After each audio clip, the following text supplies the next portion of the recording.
Viral pernikahan unik anak bos kebun binatang Gembira Loka. Baru-baru ini media sosial dihebohkan dengan pernikahan unik yang digelar oleh pemilik kebun binatang. Dalam video yang beredar, pasangan pengantin tersebut menggelar resepsi pernikahan di kebun binatang Gembira Loka, Yogyakarta. Momen seru pernikahan di kebun binatang Gembira Loka tersebut dibagikan salah seorang tamu undangan.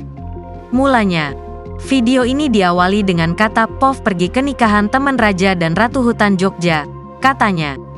Unggahan tersebut juga menunjukkan pintu gerbang penyelenggaraan acara penuh kilau lampu untuk menyambut para tamu undangan. Pengunggah juga menunjukkan dirinya dijemput kereta kencana untuk menuju tempat acara.